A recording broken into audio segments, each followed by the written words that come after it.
Oh, that was a rope a dope.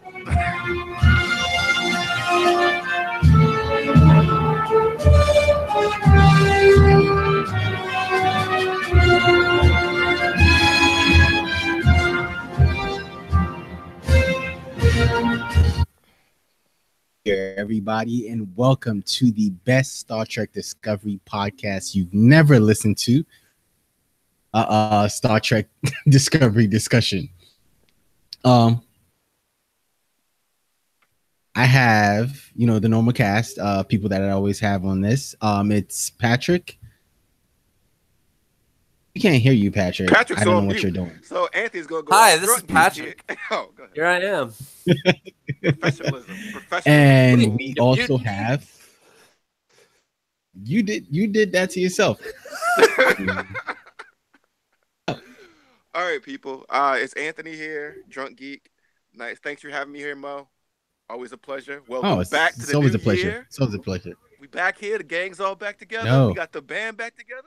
When Anthony says drunk geek, he envisions himself as like one of those drunk kung fu fighters, but the reality is he's just a slob in the street corner.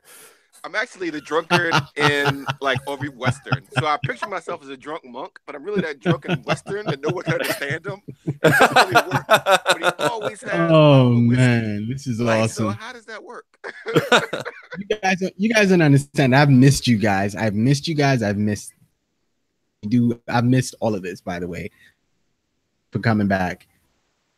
All right. Thank you, Discovery. Right. Yeah, right. Nobody ever says that. Thank you, Star Trek. We missed you. Back, but we don't roll like that. Anyways, ask everyone is so The Last Jedi just dropped. Star Wars The Last Jedi just dropped. Mo loved I want to it. ask them what hold on no. Go on. This isn't a Last Jedi podcast. What's the question? Yes, this isn't a Last Jedi podcast, but the question is contrasts, from The Last Jedi, the new Star Wars and the new Star Trek. How do you guys feel about it, and what do you guys think, about it? After you, Patrick.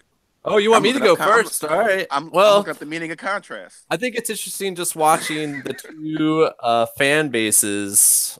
Like, that's actually what's been most interesting to me. It's been the reception The Last Jedi has gotten, which has been really mixed. And then, of course, Discovery got a lot of mixed reception.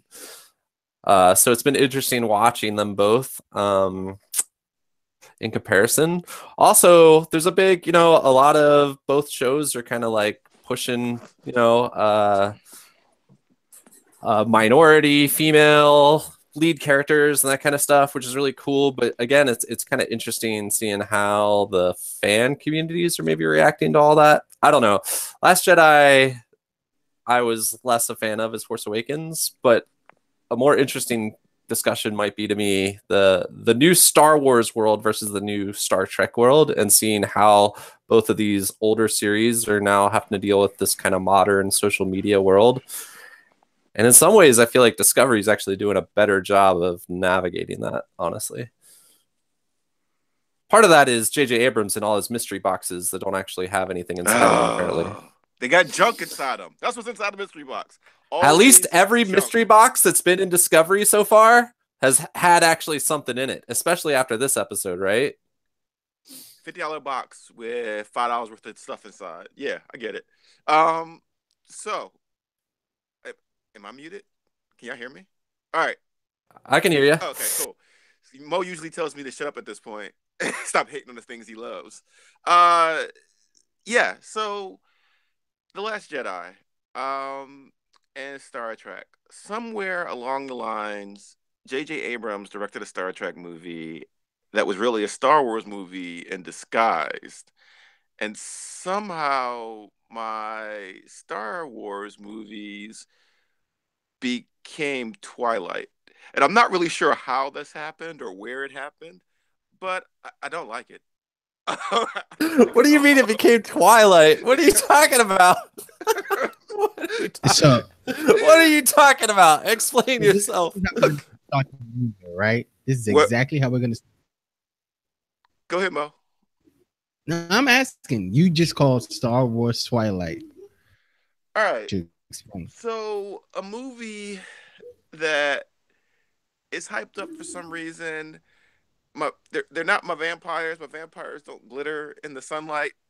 That's not a problem. It like it's like Vampires. Those are only Seattle vampires. my Jedi. Peter Patrick. But Ouch. my I think I talked to y'all to this before, right? So the Force has been westernized. It's been westernized. Have we talked about this live before on the air? Not really, but No, I not think we've talked live. in We chat. did it. Okay. So guys, again, this is not a Star Wars podcast, but I'm gonna go into it really, really quickly.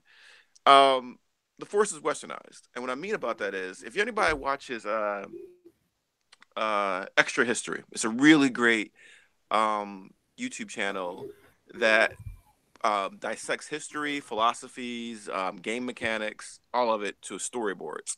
One of the things they did was why America has so many first-person shooters and why we invented a genre and go into it. And they explained that one of the theories is that how we envision guns versus other countries, like say Japan, who We have the guns. we have guns. Our country is built on guns, and it was built from an Enlightenment philosophy of freedom and the gun being an equalizer. It's not about the gun; it's the access to the gun and what it allows you to do, and the citizen soldier versus more other cultures who had warrior cultures before the access to guns, and it was all about mastering the self and the outward display of that. Which why you might have more like Ryu and Ken who master their energy and then be able to project it, or Dragon Ball or Mega Man who has found balance himself.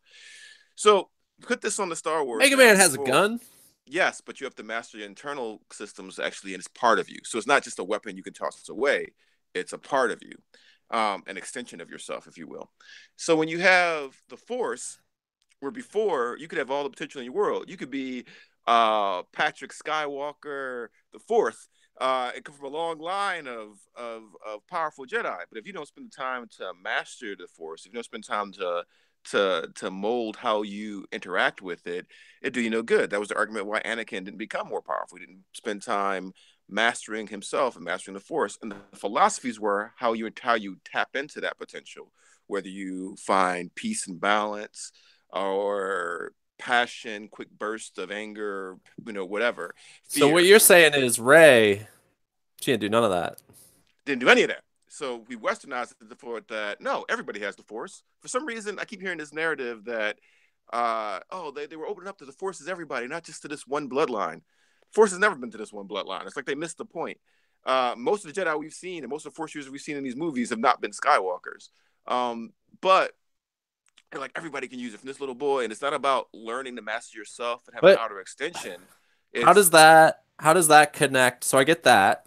I get that Rey didn't have to go through that kind of centered self. Or the little boy. The little boy, that's right. But how does that connect to Star Trek? Star Trek was never Eastern, so actually I would say that Star Trek has been more eternal. Like look at Michael, this whole arc has been about mastering herself and mastering her passions and finding a center. Whoa, calm down there. That's deep. I'm just saying, like somehow my Star Trek's become my Star Wars. and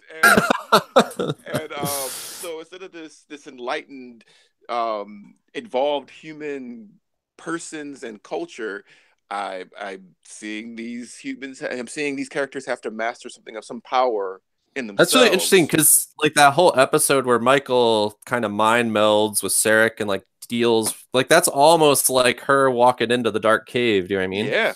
Yeah. Where was that in my Star Wars? We kind of got it, but it didn't do anything. There's a revelation there.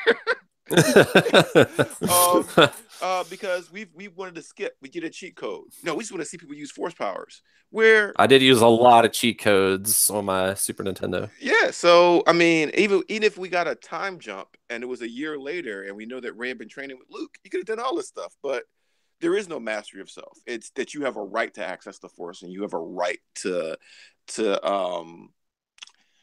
grab the broomstick without any training. And I would say that you guys, we have past episodes, if you want to check them out, I've been very hard on Miss Michael Burnham. Twink. You keep calling her a twink, and now you're like, oh, she had to center herself and stuff. I've That's called very her interesting. a Mary Sue, but she is. But no. Okay, I will not. I was looking forward to Rey. Close to muting you now, sir. Proving me wrong in this movie, to Disney proving me wrong about Rey. And you know what? At least I feel like Michael had to put in some sweat, some blood, some tears, absolutely, to gain her abilities and her aptitudes, or tap into her aptitudes. Well, and also another interesting aspect of that is that we know that Michael has in some way been training since she was, a child, right? Molded by Vulcans. Then, yeah, whereas Rey, basically, we find her now. She can fight. To be fair, like we find her able to. Don't say that. Don't you? Of all no, people, she can fight. Come on, because Finn like goes to like protect her, and she's like, I don't need no protection. Like she can fight. No, but I just mean from a force perspective, she hasn't had any training, or like she just kind of like has it. All I'm saying is Michael, we know there's this backstory that explains some of her inner strength already, her skills and then she gets even stronger as we watch the series. Whereas Rey, it feels like she just starts and the argument as the series progresses. And the argument I keep getting from people is, well, you could tell she already knew how to fight with the bow staff and see that. And John Campea on his thing was like, she was already a martial artist with a bow staff, so it just translates to a lightsaber. Melee weapons do not work that way. Different swords don't translate to each other. Not even whole different weapon types of a blade with no balance on the end. That's a flashlight. Try to fight with a flashlight without hitting the light kit yourself, the direct beam hitting yourself, and tell me how hard that is. And so for people to keep saying she knew how to fight, it doesn't work that way. You could take. We just saw the. So what you're really saying is, we don't have to listen to you call Michael Burnham a twink anymore because you found a bigger twink to complain about. Yeah, Star Wars broke me. I think. All right. That's a wrap. Let's move on to the next topic. I think that we found ourselves a good place right there. Yeah, and I hope you all forgive me because, I think I will never. Just wait till Michael Burnham starts showing some force powers. I will never call Michael Burnham a twink again. Please, all right. We heard it here. Like, oh wait. Do you have video? Can you sign on this dotted line, please? My fingers. So where I think we should move next into is the new disco arc or the next arc. DST? That is somewhere. STD?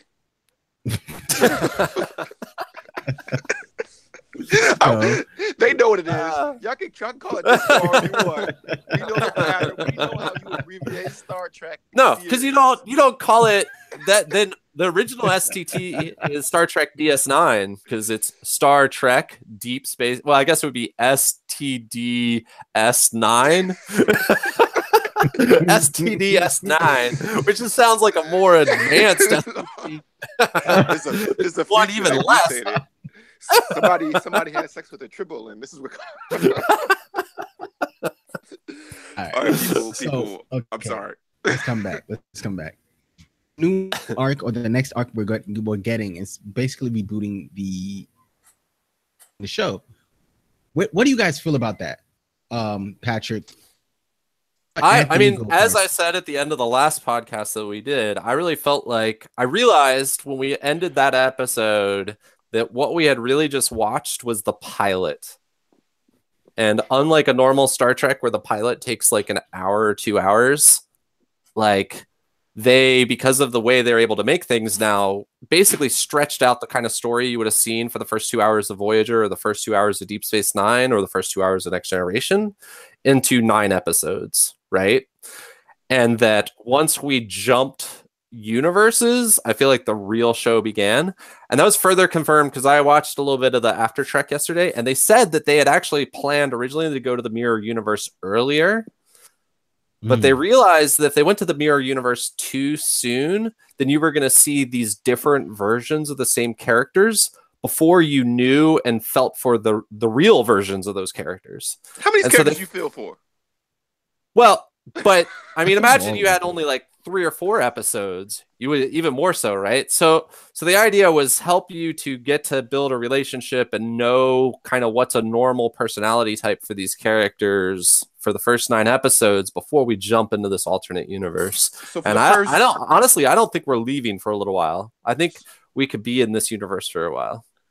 there's a I lot don't there. mind being in this universe for a while though. Dude, this universe is dark. It's like the grim dark. There's a lot you said there. One of my issues is that we don't know majority of the crew. We know three characters.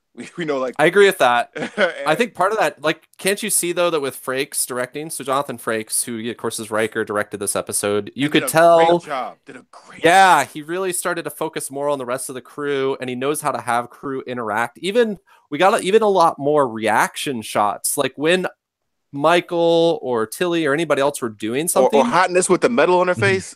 Yes. Yeah, we would cut to the other crew members at least like looking and see the reactions. And sometimes it's not even about the vocalization, the lines. Sometimes it's just about seeing their reactions adds to the crew element. That made them feel more like people than almost the entire series. The like, of course, little honey with the metal face.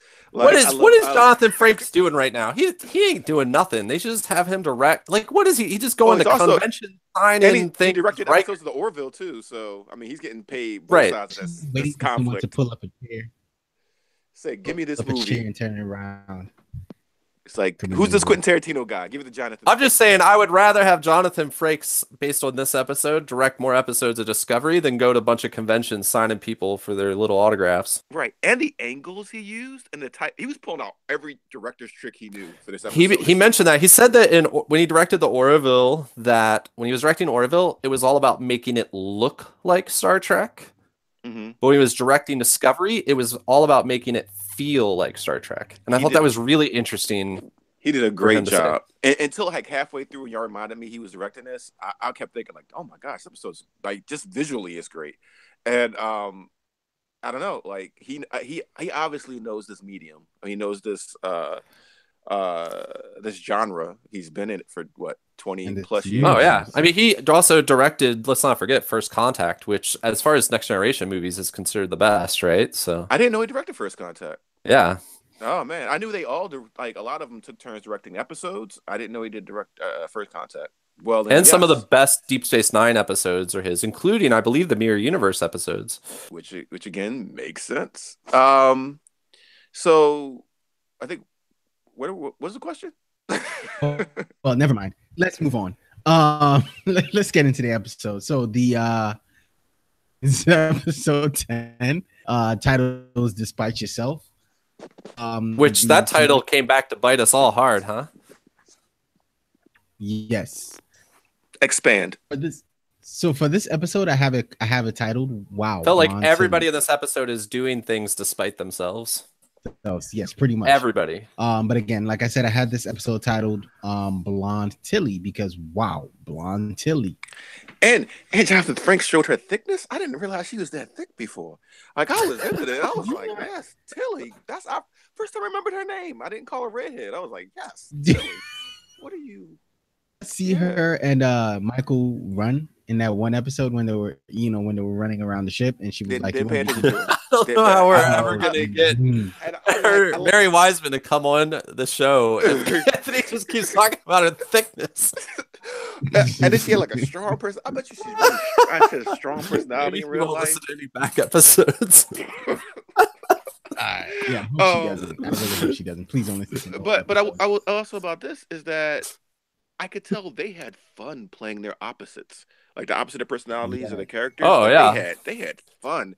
And I went back to watch some of the other ones because in Deep Space Nine, Kira played the Regent. The actress played the Regent, and you could tell she had fun playing the Regent. Right. And I imagine, especially after you play the character for years, it's fun to just flip them on their head. But she hasn't been playing this for like a season yet, and then they took to this role.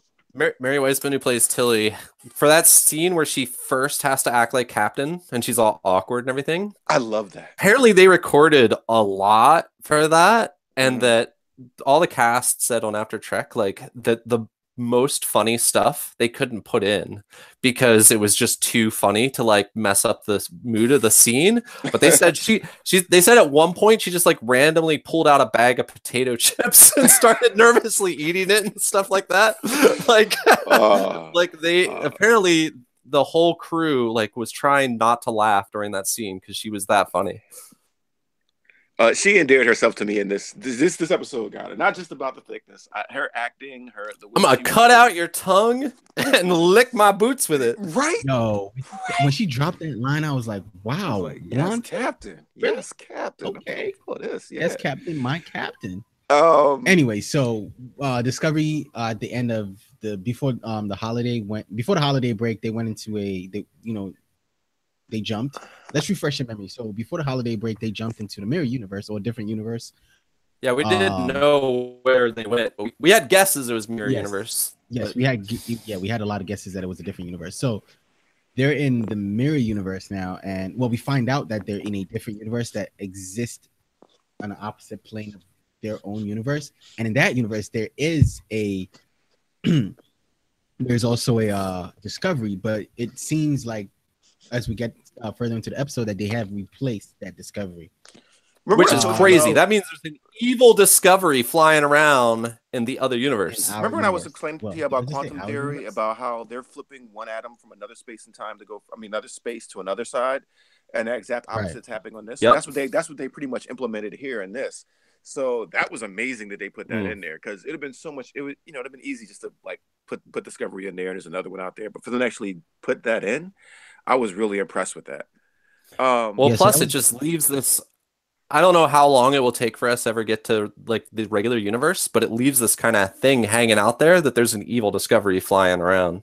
I'm also wondering in the universe that like Kirk and everything that we know and love is in, right? Right. So I was watching Red Letter Media, I think yesterday or today, and they were talking about how their theory is that we were in the mirror universe and now we're going to go to the real universe.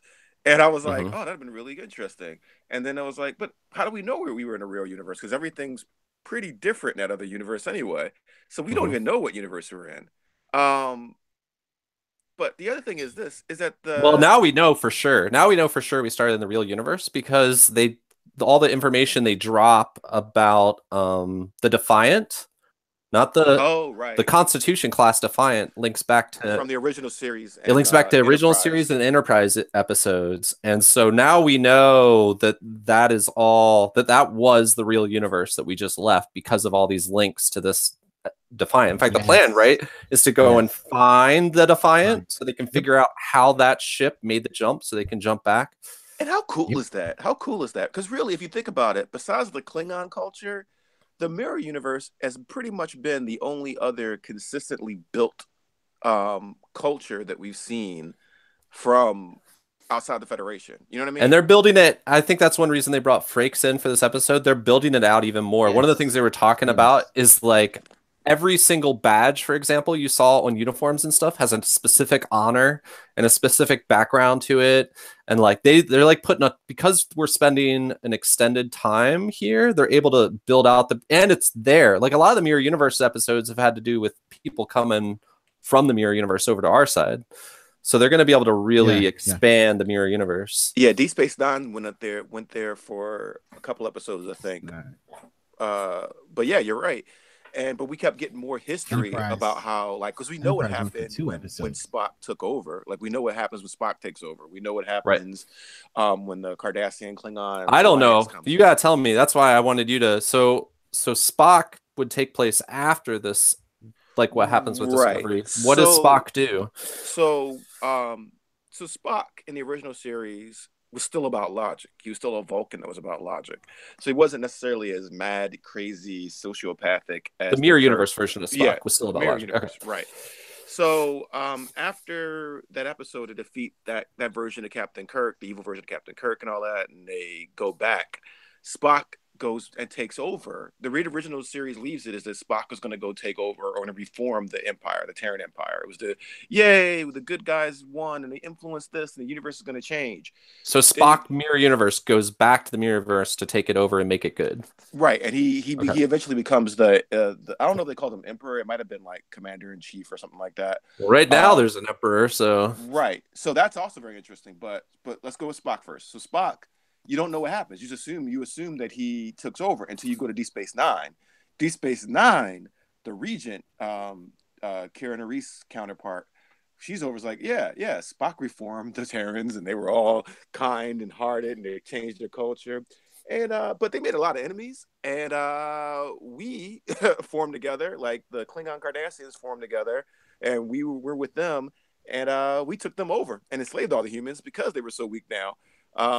And it was one of the things. It was one of the writers for, I think it was in Deep Space Nine, but it might have been the original series. Was talking about how one of the things they came up with is that the Terrans were so militaristic and brutal because they had brutal adversaries. And so that they were a natural reaction to the environment around them. They went about their first contact with Vulcan. They assumed it was an invasion. So Zefram Cofferman shot the first Vulcan with a shotgun, and they raided that ship and that's a Vulcan hello.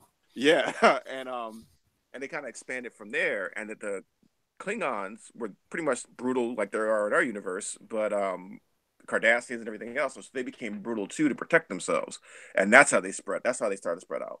And so that's going forward. And then you have, Mo's favorite series, Enterprise, where you find out that Sato gets the Defiant, right, Mo? And she declares herself Empress. And that's where we leave off yes, with her. And you assume because she has a ship 100+ years more advanced than anybody else's, that she does become Empress. And that's why the Terran Empire is also more advanced than everybody else. They had the Vulcan ship, and then they had the Defiant. So Defiant would be a very close kept secret, because even though it's 100 years old, it's on par, if not still better than the Discovery is now. Got you. And so that's why they're going to Earth, is to find the Defiant that made that trip so that they can figure out how it did it. And that's what connects to the original series, right? Because I don't know exactly, but it connects with was it the Tholian something? Right. Something web. Tholian web. The Tholian web. It was one of the times when Kirk was doing a spacewalk and the Defiant just disappeared, and we didn't know what happened to it, but apparently it came here. Got it. Well, you find out on Enterprise, I believe. What I find interesting is that the engineer keeps talking about the palace. And this is a stretch. And people, if you haven't listened to us before, I love me some Deep Space Nine. I love me some Cisco. I love me some Prophets. I love all that stuff. He keeps talking about the palace. And I'm wondering, is it the palace of the Emperor? Or is it the celestial palace of the Prophets? Because the Prophets... because there's only... We know there's been 3 ways to come over here, right? So there's been transporter technology to bring you over to the universes. There's been that weird space anomaly, and then you have the Prophets orbs could put you back and forth. Like the Prophets can pretty much exist the same Prophets exist throughout all realities and all. Got it. Oh man. So I don't know. I keep looking for Deep Space. No, man, I think that's pretty smart. I think that makes a lot of sense. I mean, it even makes sense if that's not exactly what they find, that Stamets would be using the kind of terminology that the Prophets use, because it feels like that's what's up with Stamets too, is that he's existing the same across all realities, right? Yeah. So that they would be using the same kind of descriptions and language as the Prophets is actually really smart. Yeah, some guy, because I was talking online, I was like, I wonder if the Deep Space Nine connected. He was like, no, man, that's not the same Defiant, man. You know what you're talking about. And I was like, I'm not talking about I get there's different. There's been 3 ships called the Defiant. Like chill out, man. Yeah, it's okay. It's okay. Star Trek fans are kind of like deeply rooted in their old ways. They know what they know. They don't want anybody to try to tell them otherwise. That's like, I saw a comic the other day where a little boy was like, "Who's your favorite comic book character, mommy?" And his mom was like, "X-Man." And then the boy was like, "X-Man, haha, mommy, you don't know anything about comics. You mean the X-Men?" And no, I mean Nate Gray. Like, no, I mean X-Man from 1995. Nathan, like, she goes off on him, and I was like, "Oh, that little boy got told." But I will say this again about our contrast between Star Trek and Star Wars right now is that I'm excited about Star Trek theories, where they've killed my excitement for Star Wars theories. So Almost intentionally, right? Like yeah, a lot of what I've been reading is like the point of The Last Jedi was to kill any of that kind of fun and I think they didn't meta realize. plot. I don't think they realize how much we enjoy speculation, how much we enjoy figuring Oh out yeah. if and this guy thought he was being Which clever. antediluvian's gonna rise? Right. It's stuff that lore thing. You can't crush that of the fans. Like the hardcore fans aren't even 10% of the movie going population, right? But Yes. but we are the perpetuators. We are like one of the oars that are driving, keeps it relevant, keeps it going into it, or putting up wiki links and all this stuff about so you can easily Google it. And if you crush us, our enthusiasm, it ripples out. And there's a reason why some of this stuff worked with us for all these decades. And if you stamp that out, now in hindsight, Star Trek really never had that.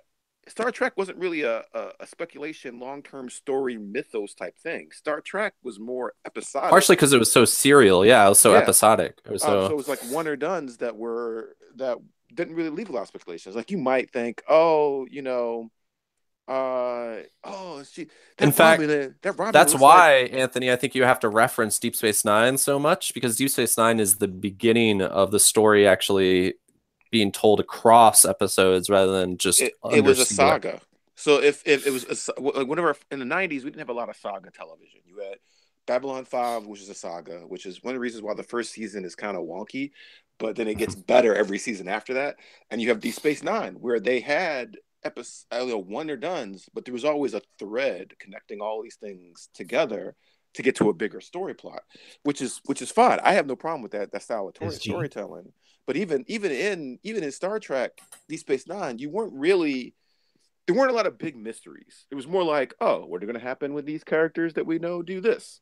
You know what I mean? Like there wasn't like a theory that was cultivating, where Discovery has cultivated, for good or for worse, or whatever you think about. Lord knows I have my issues, but it gets your mind wandering, and Star Wars has lost that. I don't care. You know what I like best about that? Well, let's go through the summary, because we go through the summary, right, guys. Yeah, briefly, but there's some things about that come out in this episode that I really like. So, all right, so they find the wreckage, and then Vulcan starts shooting at them, right? Yes, and Vulcan, hello. Pretty much. What was the name of the ship that saved them? The Cooper? Oh, I think it was something like that. Yes. Yeah, the Cooper saves them. And so we figure out that the humans in this universe are hanging bad. with Mr. Cooper. The humans in this universe are bad. And as you know, you guys already pretty much know what the Terrans in a minute is. You don't need me to go over that for you. But for those of you that don't know, the humans are the bad guys. The good guys are everybody else. So now the Cooper saves them, asks them why they're not moving, why they just sat there like sitting ducks, and why was it so easy for them to get attacked? They don't know what's going on. They don't know who the captain is, so they just hailed them, and instead of them going video, they went just audio.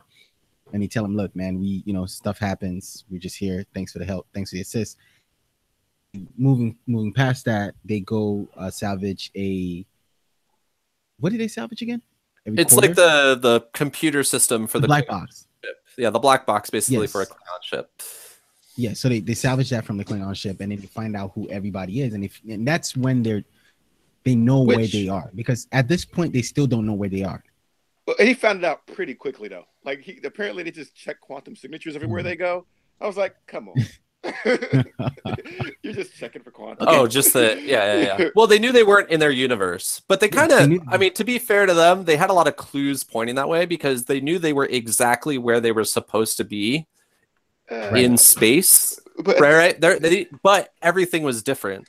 So if Yes. you're exactly where you're supposed to be in space, but everything is different, you might start. I believe in a Star Trek world, you start looking at things that are like, okay, are we in some like Look. time shift, or are we in another reality? Those would be the two options, right? Time shift or another reality. Commander I believe Rations. Walker Emergency knew. Rations checked it in the first 2 minutes. He was like, I don't know why, but our quantum signature is a little different, Captain. I was like, But if Well, that's Anthony, because he's more Twinkie than Michael. We just haven't met him yet. that's true. if you calm down, because in the last episode they had all these questions. So again, we don't know how much time has passed this episode. I'm gonna. No, we know how much time has passed. Yeah, that's just no. No, You checked it really quickly. I think Alright. it makes sense that you checked it really quickly because they led up to it. Alright. In my opinion, And even because it's from the last and I'm an idiot. Let's just be clear, I'm an idiot. But in my professional opinion, I'm on a Star Trek ship, and we're in the same spot in space that we're supposed to You be, but checking everything quantum. is different. That's There the are first two thing things you- I'm looking at. Yeah. Tachyon. No, yeah. The Tachyon, first thing you I look at quantum. is, are we in a tachyon? Are we in a different timeline? The second one is quantum. Are we in a different universe? Look, You would do it, Anthony. You know you Yeah. would. I'm gonna leave Emergency Ration alone because I have him with my crew now, and he's always on my voyages in the mobile game. Just every time there's a problem with the food, I'm like, why do you have a problem with the food? We got rations right here. You get taxes and it's delicious. But yeah, Okay, so Keep who goes moving. to get the black We're never box gonna and get what through this happens to episode. it. We don't move. So the black box, and he starts to have these memory flashes again. Oh yeah, that's This right. time- He's yes, and this time he's getting more. It's getting more vivid than the last Spoilers, time. He people, can actually- and spoilers. Michael covers for him. spoilers, all bunch of spoilers. Anthony, they know this. This is not new. Podcast for a while, you know we. Then you spoil already there's everything. no yes, it's spoil away. So he's having flashbacks. I think those flashbacks get even Yeah. more detailed into like surgery and stuff, right? Yeah. So Anthony, I think, called this a while back. The first time I think he had the flashbacks was saw any sort of thing. Anthony said it's surgeries, and that's exactly what's happening to him. And we find out later in the episode so when he gets the black box, he comes back on the ship. Something happens and tense, and she shows in her face that she's tense and says, "I would like for my crew to be more professional, and if there's anything wrong, let me know." Stuff like that. Because he knows she was covering for him. and he has a soft spot for her, and he kind of has a soft spot for him God. too. But At first, I Yes. wasn't liking how Michael was handling the whole romance, but the more I thought about it, I remembered back to the time loop episode and the fact that she's never had a relationship before. ever, So you gotta think of her like as that first time I've ever dated a boy girl. You know what I mean? her nose is open. They call it back. so, Her nose is open. so she's still kind of figuring out just like having these emotions and that kind of stuff. And So and when after I this episode, reflected she on it real in sprung that too. way, She real sprung out. yeah, this when I episode. reflected on it in that way, it made a little more sense. Yes. But yeah, so and I don't think Klingons are big on anesthesia. I bet you they kind of go pride themselves without anesthesia. So No, they're not. They're not. Oh man. and they had Ugh. and if he had to remove organs because they got two of most everything. Please don't give me a detailed video. Like I don't want to see. I don't want to know. Just tell me what happened. I don't need the Syriana moment. Boobs in the last episode, though. He did get his boobs in the last episode. Oh, darn Klingon. I do like. All right, so a couple things we're about to get into. So then they like open up the computer. They're getting all the information. And did you notice? Did you notice? No. Did you notice that Lorca is all like, "Oh, we don't need to worry about how we got here." Yeah, I think you're right. Was Yes. it you or was it Mo that stopped the screenshot where he actually? Yeah, changed that stuff? he sent them there, and they were like, "Oh, we need to figure out what happened with the computer." And Lorca's like, And he- "No, that's not important. What we need to figure out is how to get home." Don't pay no attention to that. We got to figure out. Don't how look to go behind home. this curtain. Don't look. This nothing. Yeah, behind this exactly. curtain. Hey God, and he's Like, being look, extra we know what friendly. you I was do. wondering, how is he going to cover that? Like, he sent them there. But you ever notice he gets real Um, friendly the more shady he is? Like the more shady stuff he's Oh, in, the yes. more yeah. friendly he gets. Oh, yeah. You know what? It's my Like, bad, was it- guys. You know. To the point he'll sleep with you. Yes, Yes. 3 episodes ago he slept with the admiral. That was kind He of will sling that cane if he's.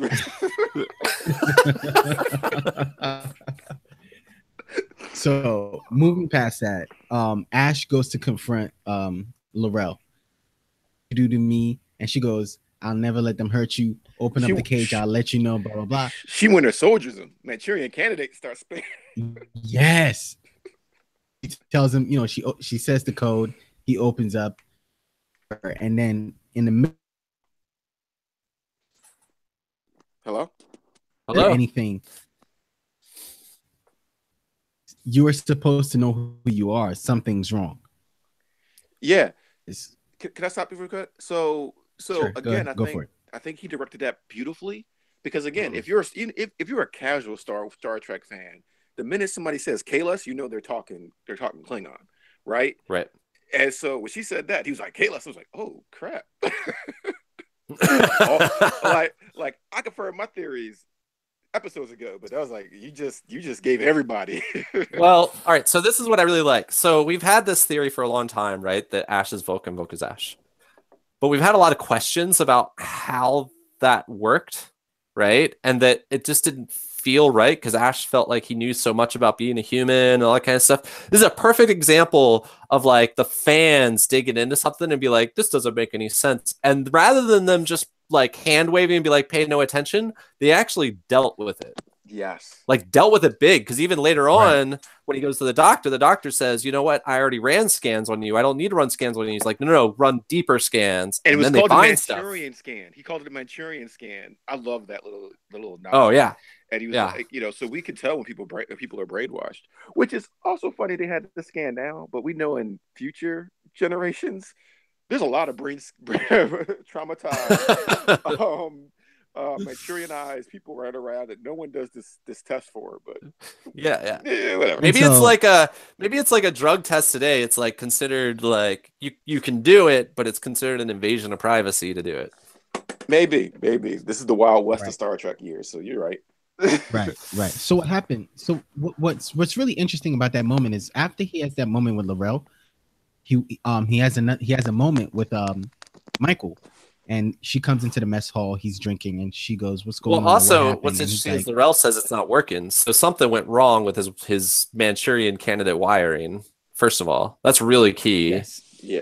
And then it's crazy that this is Frakes right here. This is good directing. The next scene, right, is him with Michael. So you're feeling really tense. You're feeling really tense about Ash. And then you put Ash next to our heroine. And so that whole scene, you're feeling really tense. Remember the Next Generation episode where Riker had memories implanted over his consciousness and he couldn't remember if he was in a play or an insane asylum? No.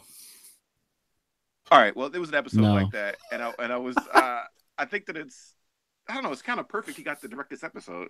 Anyway, go ahead. Yeah, no, that makes sense. And also, maybe there were things that he didn't like about that episode, but he's like, all right, well, if I ever direct my own memory wipe episode, and now he's doing it. Yeah. All right. So next thing that happens is Michael leaves Ash, and he has another blackout moment, and he comes to, and he shatters his cup, which was a West Wing call out. Just saying.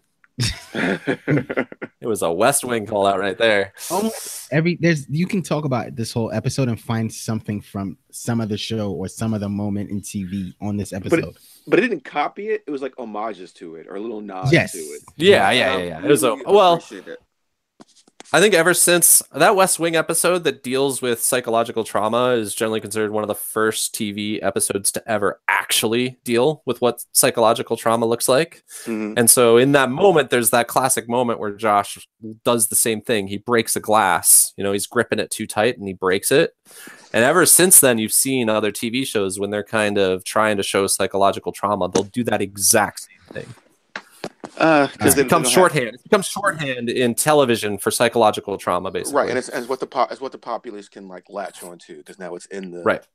It's kind of the same thing as we Right. used to Pop call culture. data until Jean-Luc Picard said data, and now we all say data. I'm like, okay.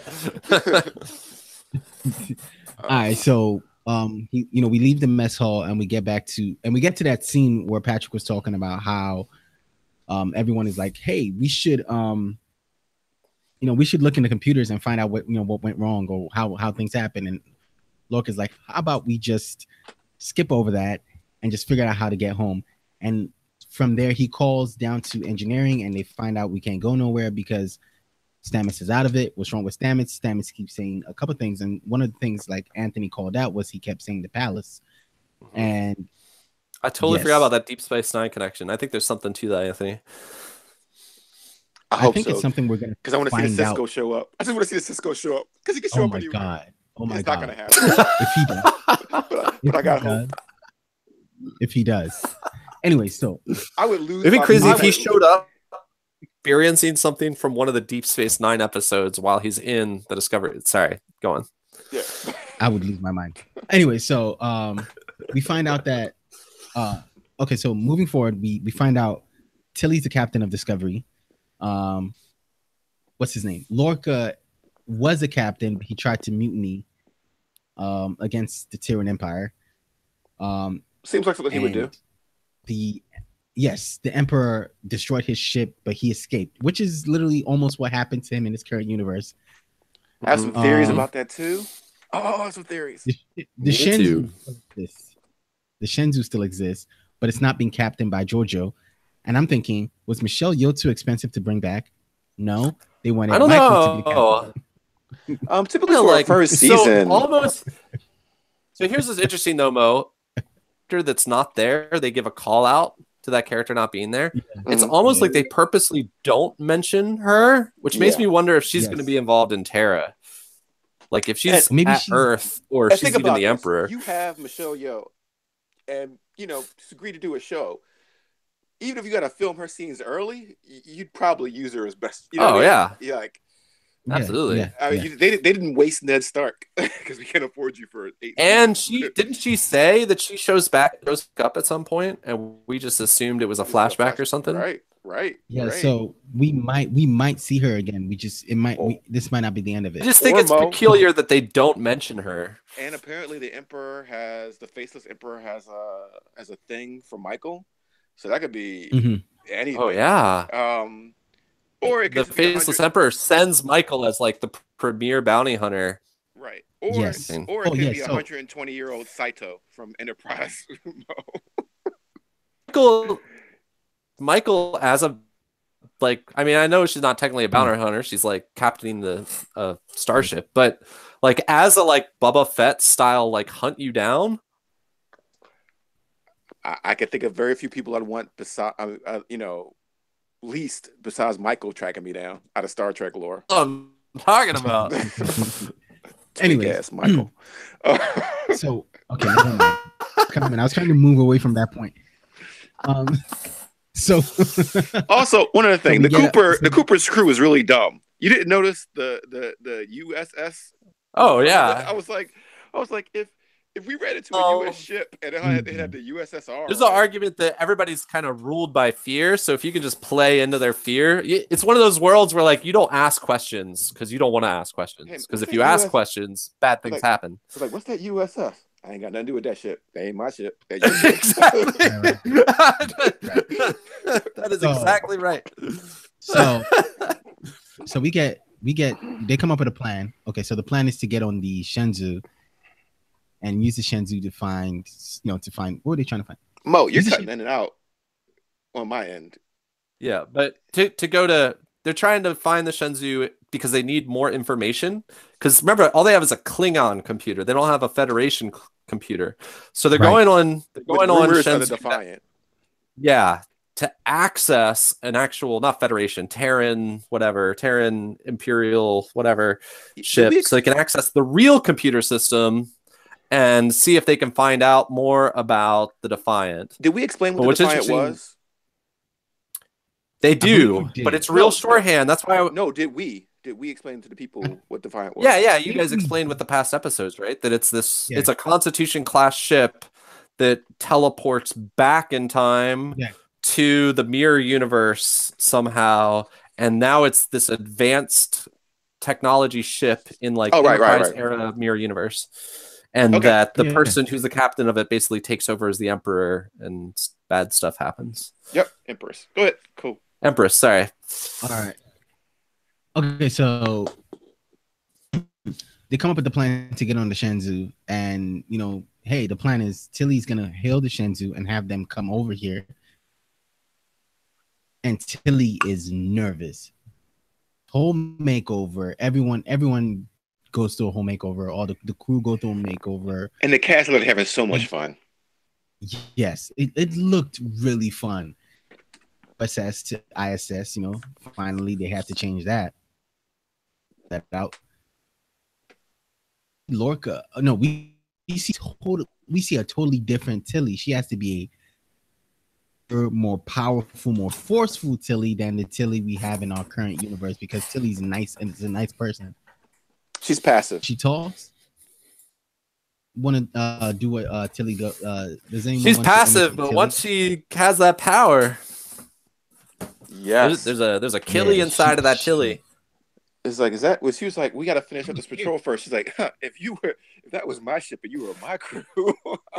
I saw a lot of people really excited about cosplaying as Killy, as evil Tilly. A lot of cosplay chatter about the new uniforms, but especially about playing her. I'm being excited being a lieutenant on her ship. I want to be a cosplay that. Oh, one other character that came back on iTunes for 1 week, and we were knocked. No, I'm just kidding. Oh, I did love the when Michael broke down the psychology of the Terran Empire and how they were talking about they're not strong. They're actually just scared. Tell me about that psychology major. Yeah, so genius. So anger, aggression, a lot of these things are typically based out of a need. Well, all actions, all motivations are feeling some kind of need. Those reactions are pretty much a reactionary for fear.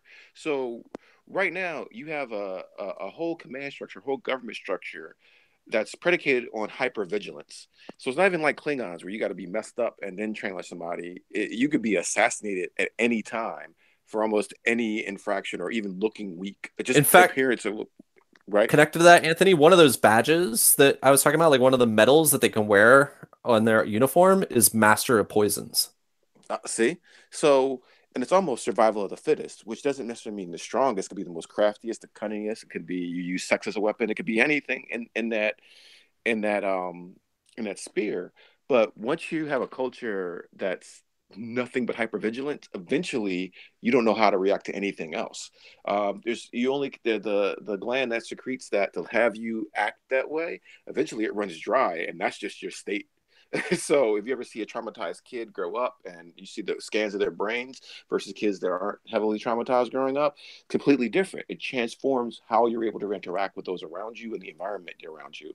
So when she broke that down about how this Terran Empire came as a place of never feeling safe, even look at our reactions after a terrorist attack or after 9/11 or things like that. As a country, how you change that culture and that constant fear, that constant buildup. I'm so glad that they delved into that. And you didn't need a Counselor Troy. You didn't need a Counselor Troy to say what makes to aid in what Anthony explained to us right now is, so then you see Michael's number one. If you remember him, the first time we saw that guy on the Vulcan Hello, when he got hurt and he was supposed to go to the and said to Michael, "We're Starfleet. We're not supposed to be fighting." And that's the same guy. Well, that was the first time we saw the guy. But if you see him in this episode and you see how happy they made everyone on After Trek, they said that actor was on there, and he said he just got a callback. So he was like, "Oh, I guess we're doing a flashback episode or something like that." And then he shows up, and he's like, "Why is everybody dressed in black?" And then they're like, "You're a captain." He's like, "What?" So he like apparently he like even like kept the nameplate off his dressing trailer or whatever because it said Captain Connor or whatever his name was because he was so proud he had like a captain rank nameplate on his dressing trailer. He's a captain in Star Trek. He was a captain in Star Trek. Yeah, and you know what's cool is even that his reaction to try to kill her wasn't predicated on kind of bravery or it was also predicated on fear. Like they would never respect him.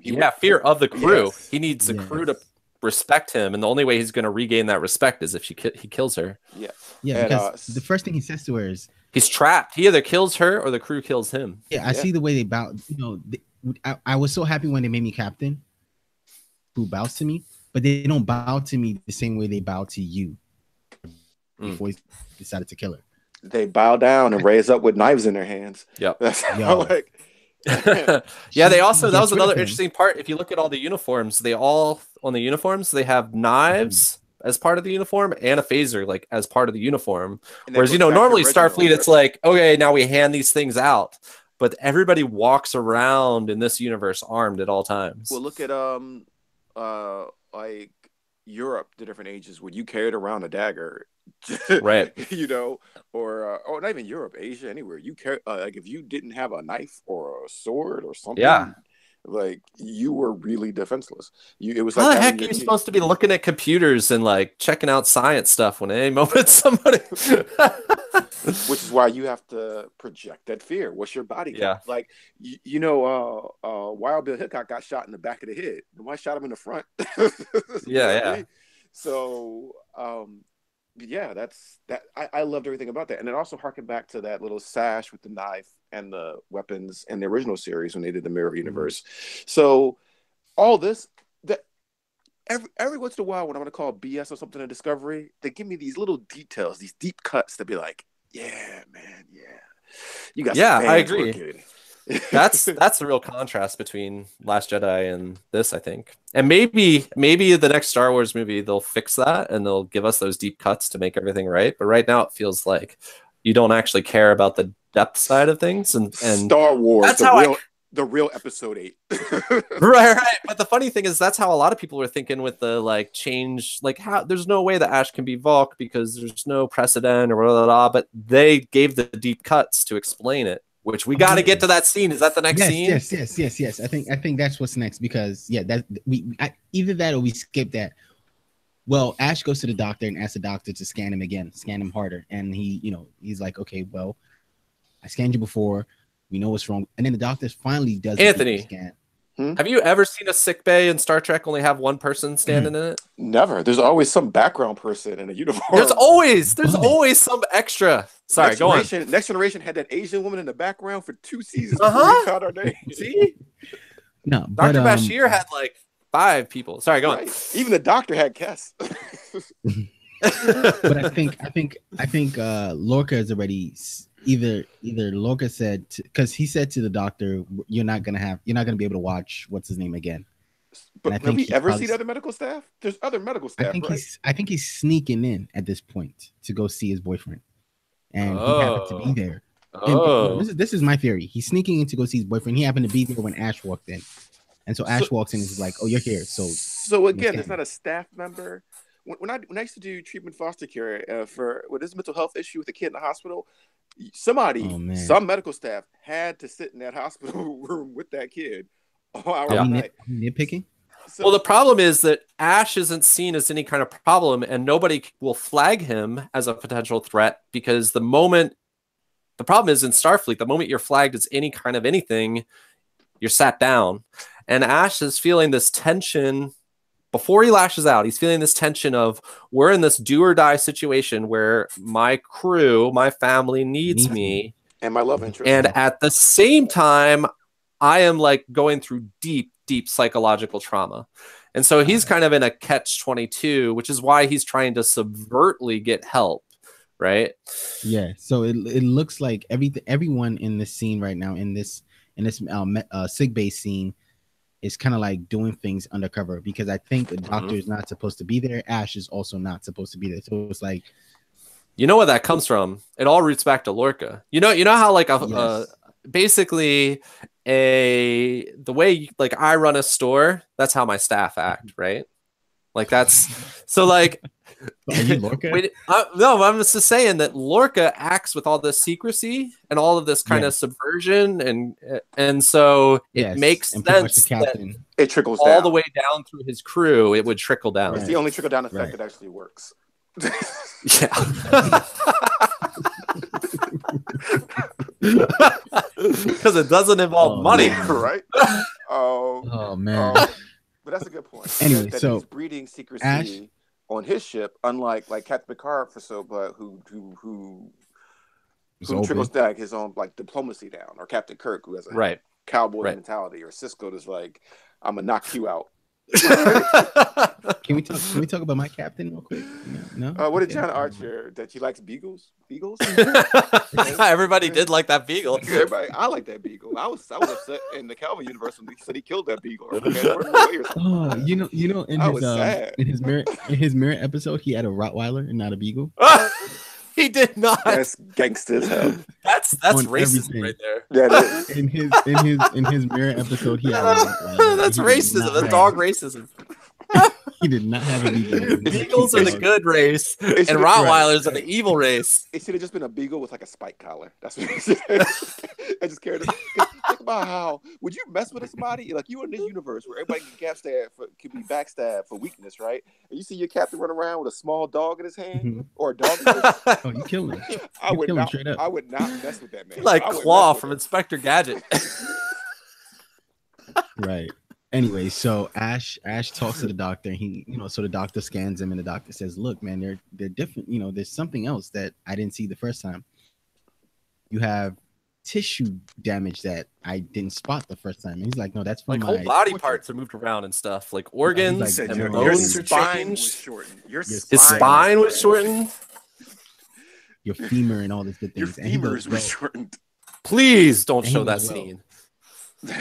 and he goes, "Well, your memory has something wrong with your, like it seems to be another something Memory else under your implanted." memory, right? And he's like, "What do you mean?" He's like, "You're not you. We got to tell somebody." And he's like, Like, "No, he's- you can't." He used the language like it was imprinted on top. Like they Right. were scanning for like Yes. subconscious things implanted. So my theory here is at the Battle of Binary Stars, Ash dies because isn't he a capture from that battle? Like, Yes, don't he they is. say that Well, he was captured at that's the what battle? we know. My theory is he That's actually what we know. died in that battle, and they took Mhm. his memories, his brain, basically copied it like a computer disk, and then overwrote Vox's basically memories with Ash's Get Out. memory. Like, Get Out. yeah. Temporarily, with the idea that once she used that like keyword, Ash would just be erased, wiped off the hard drive, and then we'd only be like with Vok again. So But my Ash question has found true love. And so Ash, Uh-huh. So my Love question overcomes all. no. The question to you guys now is so we ain't Volk- finished. We ain't finished the scene yet. You gotta talk about the scene. yeah, let's Yeah. finish. I'm sorry. So we're done with that, and we go back to the ship where No. No. The surprise. Somebody dies. Oh, All right, oh, look, yeah, man. yeah, yeah. So and so none of these no-name he people pulled are a saying Man of Steel. this He guy, pulled a Man of Steel. This guy is probably the most recognizable character actor on the ship that doesn't really have a big Yeah. backstory, and it went snap. Snap. Wilson Cruz You know what's is funny like about that? if like gay African Americans have a totem animal, This is him. that's Wilson Cruz, and they snapped his neck. I remember thinking, I was like, It's you know like what? that's This the is first time- I was second. like, That's the second. No. That's the second most recognizable character the show has killed, because it Yeah. killed the security Yo. officer. But She was from- who's the security? Oh yeah, security officer. Yeah, She was from Yeah. Battlestar Galactica, and then they killed Michelle Wilson Yeoh. Cruz. And then I- they killed. So this is the third one. Yeah, I was like, oh man, look at that. When he first came, I was like, oh look, this is the first time I think I've seen him when he's not playing a gay character, and it was like, oh, you okay? Psych. Okay. I was like, well, good for you. And it was like, nope. Right. You All love, right. you love love stories? Snap. Wilson Cruz was talking Yeah. about, so they actually called him to tell him when the scene was going to happen, the producers, right?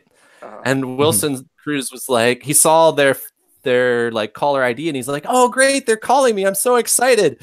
Right? It's because to talk about the show or whatever. And then he answers it and was like, "So Wilson, we got to let you know something. In episode 9 or 10, 10. you die." 10, and he was like, "What?" He was like, "Totally." But I'm a love interest in one of the main characters. Yeah, But it makes it more tragic. Oh, totally. Yeah, he pretty much managed to steal him, man. Like, you know, Superman Zod moment. Because you forget. No, but that's, I mean, but it was so sudden, and then they just cut. It was brutal, sudden. There was no, you didn't get no time to breathe. No, like, you didn't get. There's no warning. There's no, yeah. He didn't get one last look at his lover. His lover didn't react. Welcome to the grim dark. Yeah, welcome. Right, because this is despite yourself. And remember the neck snaps of the 90s and the 80s of Buffy or Star Trek. No, this was quick and this was vicious. It was efficient.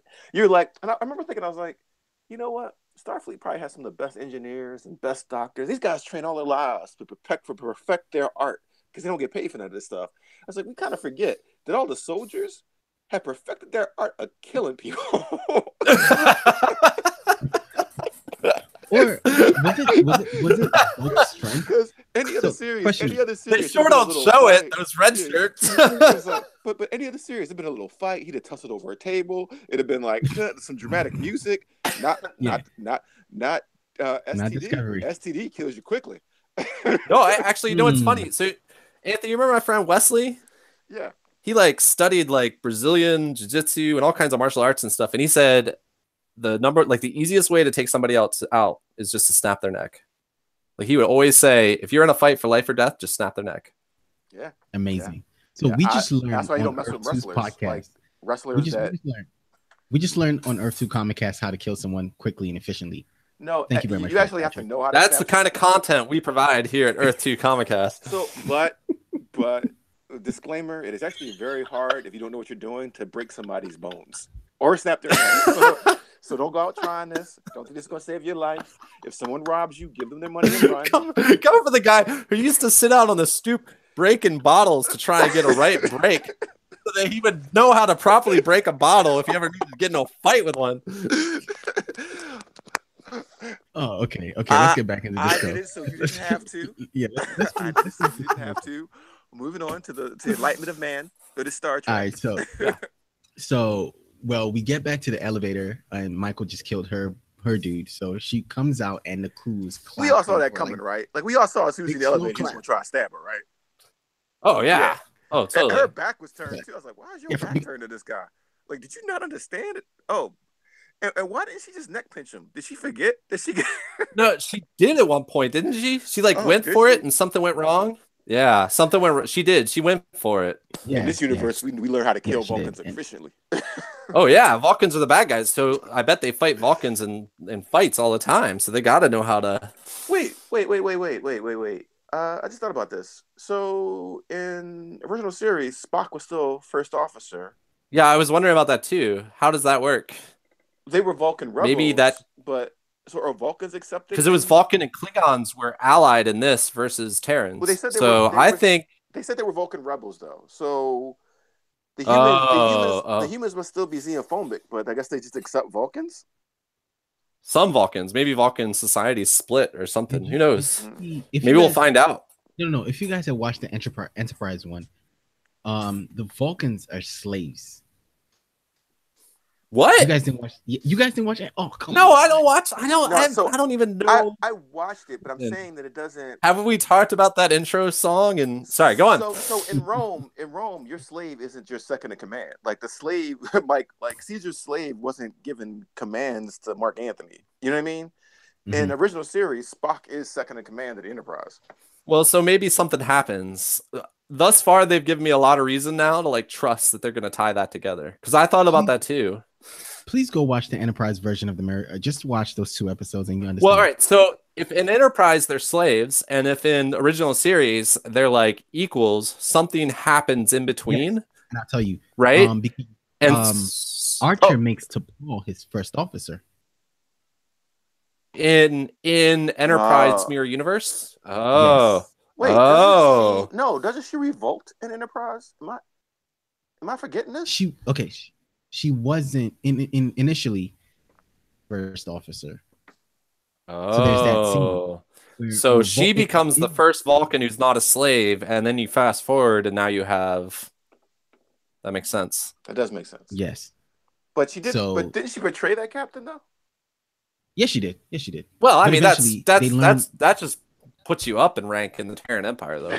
Oh, that's true. He's like, you know what? So wait. It's like the player haters ball. Like, oh my god, he promoted her, and then she tried to kill him. Oh, that's cold. We gotta recruit these Vulcans. Yeah, exactly. That was the beginning of them getting equal status in the society. Was I didn't respect him until that. That's some cold stuff. He freed her, made her like a man, and then 2 seconds later she tried to kill him. Oh man, that's some cold-blooded stuff there. All right, they cool with me now. They cool with me.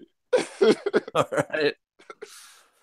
I'm glad we got some lore masters because I was lost. I haven't watched that Enterprise episodes, just Enterprise episodes, so I was pretty confused on some of it. But Mo, your context. I'm so sad. Me. Your context. I'm so sad. I'm so sad you guys haven't watched it because they're pretty good. I've watched. Like, okay. Though. It's like no. Those 2 episodes, there's the theme song for those episodes. It's not even the regular Enterprise episodes. It's like some action. Like it's different. What's cool it's about like the action. intro for that? The intro actually shows a different progression of Terran Empire, which is pretty cool. Oh, really? Oh, I gotta see this now. So you know all right, I want to go watch it. Enterprise starts off with this different star trips and it's making like showing us progression in space. Like yeah. You see the Terran Empire. Yeah, it actually shows the Terran Empire progress. And that sounds amazing. So Enterprise actually has some really good storylines and some really like what are the blue skins with the antennas called? Okay, let's finish this. Andorians. Andorian episodes are in their culture. They do a great job with that. They do a great job with the arguments. Like there's some good. They're one of the main characters in the animated series too. They like replace one of the comms officers or something. All right, I'm sorry, Mo. I'm just trying to give props to your show, and you cutting me off. Yeah, trying to give props to your Enterprise. How often do you hear me say anything? All right. Let's wrap it up. So, Michael, finally, tells the crew get rid of this guy, and they're like cheering her on and clapping, full on slow clap. Cheer.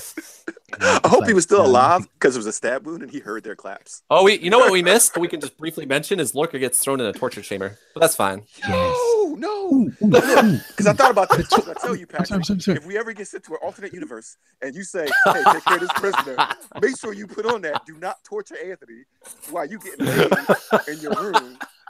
But Anthony, we got to do what we got to do. If we're ever going home, we all pay a price. Do you know in Enterprise, the torture chamber was invented in Enterprise? What? Dude, that's a deep cut right there. So there's a torture chamber invented in Enterprise that they bring up in this episode? Yes. That's the awesome. torture chamber that we're looking at in this episode. Gosh, Anthony, this episode has so much callback. Yeah. So many callbacks. Didn't I say Mo's going to be so happy with this episode? Oh, I was so excited when I saw the torture chamber. I was like, yeah. If the Emperor horrible. / Empress isn't Michelle Yeoh, I hope it's Saito just for Mo. I hope it's an old Saito in makeup just for Mo. 120 years old. Because I'm only like maybe 8 miles from Mo. I'm hoping I'll hear him go, yes. The earth will quake.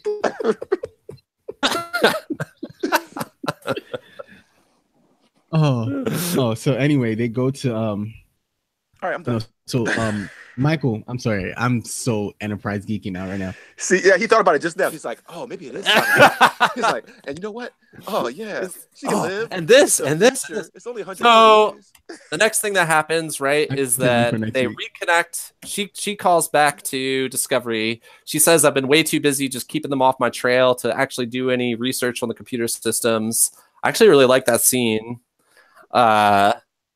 With her and Ash, there was something really... No, not with her and Ash. Before that, the scene with her and... Is it Tilly or... No. Before that, she calls on the like her Captain Ready room? Yeah, she calls on the little video conference thing, right? walks into the castle Lorca. ready. It's Lorca. She talks to Lorca, right? No, No. Lorca's being tortured right now. Yeah. So she Oh. comes in Oh, because ready Ash comes. room. Okay, you guys have forgotten this. So she Scares the comes crap in, out of her.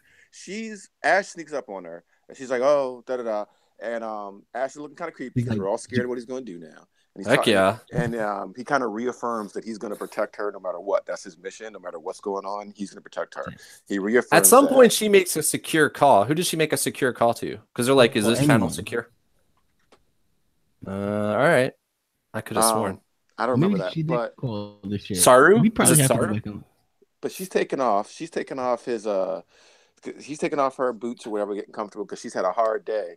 Oh gosh, you know, and the unlike more the she captain. starts to like relax, the more tense we get. That's Right. good directing too. Frakes is Right. directing well there because you're like, 'Cause I'm like, don't like keep your gun close, keep your knife close, and she's all like, "Oh, I don't Right. need this stuff." She's all And getting she ready still to. thinks he has the PTSD going on, so she's not just like his weird behavior. She's associating with Right. that she's still trying to cover for. Oh right. Uh, Not to mention they've kind of had a hard day. yeah. You know, not they like both some have. people that just lounging around the brig. You know, they actually go to work. And, oh, Lorca. It's so funny. You know There was a what cutaway though? scene I am because- kind of like, I'm kind of. I wish. I'm sorry. I I'm wish. sorry, go ahead.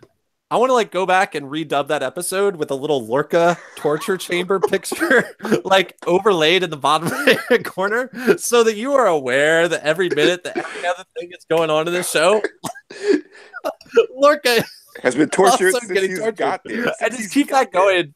there. So No, so then- Lorca did get the shit tortured out of him though. So Yeah. So I thought there was a cutaway, or maybe there was commercial. I kind of hate that there's commercials for a service I pay for, but anyway. So they come back, and you're like, "Oh crap, Michael lost her virginity." It's like, right? Like, because they kind of didn't go that far last time he stayed over. So he's like, "Oh, okay," and Yeah, this time he don't know what's going on. Like, This might be his last chance. He went for it. Good for him. it was full on. They kind of went for it. I was surprised that they did though, but I think they were both tense. They both had tense days, so it's like, let's relax. de-stress. I mean, One thing I really didn't like about that scene, by the way, but I like it more now. I think about the whole like first time dating a guy thing, but is he says, "I'm going to protect you," and she didn't push back. I would have expected Michael to be like, "I don't need no protection." No, because she realized that she needed to comfort him. Like she's actually the one protecting him. All right, And because he's so vulnerable yep, and so committed, like she see how she wrapped around him and embraced him for his. got you. That was about his. 'Cause I was just like, Michael Burnham does not need no protection from But she realized Ash Tyler. She realized he does, and the fact that he's such the badass that can take care of all. Let's just establish who's the twink in the scene, okay? One of us can take you all down. I don't need no protection. And then in their embracing spooning moment, we cut back to Lorca, who's just been screaming apparently for the last. And then, I want the Lorca overlay. and I should have laughed, but I kind of laughed. I was like, "Oh crap!" Amazing. It's like you a captain, and you didn't check to make sure he wasn't being tortured. Like, and I kept thinking, my first thought was you two, and I was like, if we ever go to a mirror universe, They're having sex. He's being tortured. torture. And then we kind of wonder why he's an ass, because he's been tortured. He had his eyes messed up. He had to kill his crew, abandon his crew, whatever. Tortured again. All right, so that ends the episode, but that also runs into a theory I have. Here's my theory. Shoot. What if Lorca is mirror image Lorca, mirror universe Lorca, He's right? trying to get back.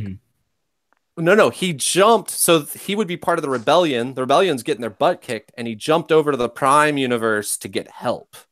Oh, that'd be awesome. So wait, What if he jumped over to go and get Discovery to like build this crew, get this ship, everything? Because a Discovery exists in his universe that can do these things.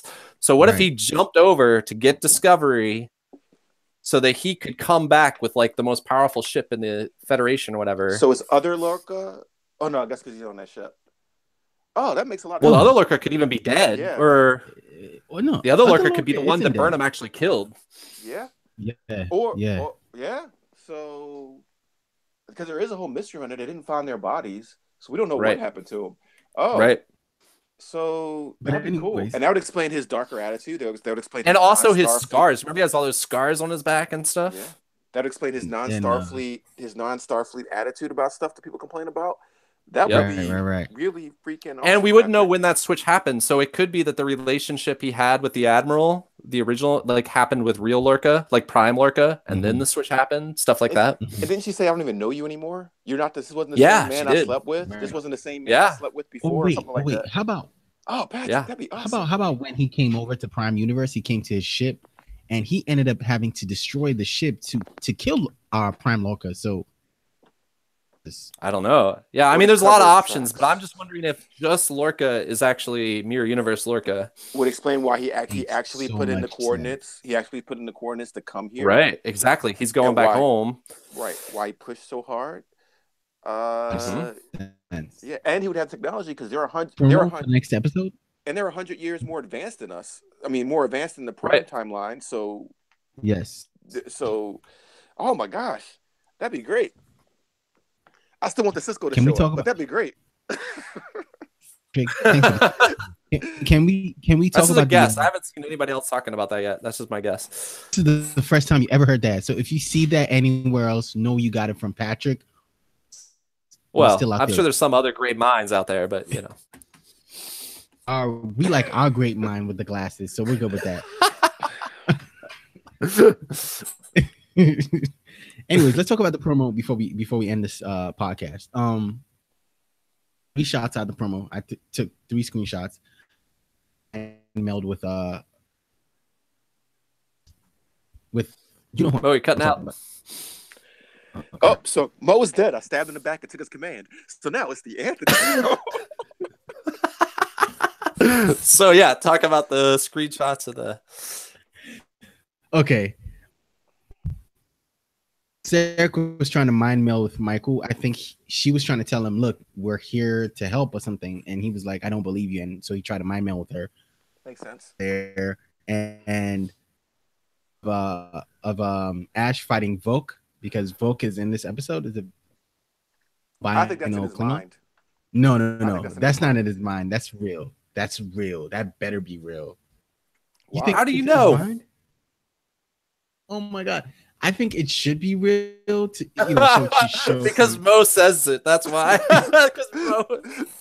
No It's reason Mo's behind script. it. When Mo wrote the script, that's how it was. I don't care what these other people did, but that's when I wrote the script. I but I think think there's it a should battle be, between right? his personalities. I think what's going on. You think it's a Hawk versus Banner thing going on? Yeah. Especially if your theory is correct that they put they get out of him, like implanted or put a personality on top of his. That would make a lot more sense, and it would actually make Ash real, even if his body is augmented. So So do we want to know where do we It also also is like want to Blade know Runner. where food is? that actually makes Ash an interesting character. That's what I'm saying. Yes. I think it. Yeah. Sorry, what were you gonna say? We want to know where food is because we don't know where mirror food is. Food. Look, emergency ration is hiding on that ship because he knows if any of those Terrans see him, they're going to eat him. He didn't make it. He didn't. I'm talking about mirror food. What about mirror food? I know, but aren't they like eating. xenophobic? They probably ate that whole race. That whole race basically is now purchased at McDonald's. Right. They were like, wait, your whole race is made to be eaten? That must mean you're Because delicious. also, if you look on the bridge of the Shenzhou, like it's all humans. There's no. It's all humans. We see the girl without the Yeah, she don't got that metal on her face no more. But she's a human. Yeah, but she ain't got that metal on her face no more. Yeah, she doesn't have that. We actually You like it more? Wait, what? You got a thing for metal? I kind of like that metal on her face. Anthony. Yeah. That's a podcast unto its own. So just scratch her off the man. guest list too. Scratch her off the guest list too. Anyway, thank you guys for listening. Thank you guys for watching. If you watched on YouTube, thank you for listening. If you're listening on Audio Mac, we have some great news for you guys. This episode will be on iTunes, Stitcher, and what's the other one, Patrick? On Pocket Casts, and it should hopefully show up on Google Play soon. They're the only ones that approved us yet, Yes. but I'm sure it'll show up on Google Play soon. So podcasts can be heard where you like to listen to your podcast the most. If you like we have you covered. Download it Podcast. from iTunes while you can, because Anthony will get us kicked off. Apple, they don't mess around. Anthony's gonna get us kicked off real fast. Should I read those rules? Actually, it's actually not you. I'm worried about. It's the Mo versus man. Lucas episodes. We got an episode that's gonna go up there. I think the Golden Globes, because we're gonna take on the Golden Globes and that. Oh I'm kinda scared. gosh, that's a little scary. All right. So you and Lou have your show, and me and Patrick will have our show. We'll just make up for whatever y'all do. We'll go from there. It'll be the apology show. It'll be the apology show. That is actually welcome. So if you guys want to do that, go for it. I have no qualms with you guys. We need a referee. Right. I wanted to say this. Oh, Keem. Yes, we got Keem. Keem's a great referee. We can bring her with us. I wanted to say this, guys. Keem is with us. Thanks for the support. I've been gone for like a month. Thanks a lot for waiting. It's good to be back. Missed you guys. Glad to be on the show. We didn't wait. Discovery just wasn't on the air for a month, Anthony. No, in my mind, you waited for me.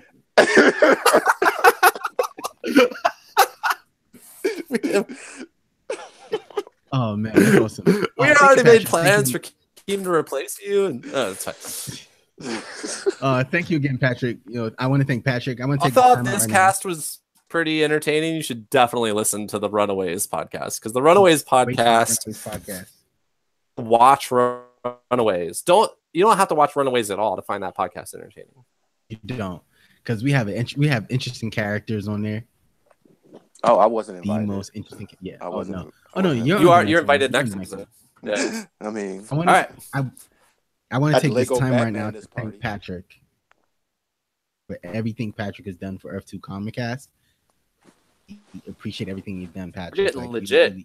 You've been really great for us. Legit on a really tight budget, but I really appreciate everything you've done. You've helped position this podcast to be what it is right now.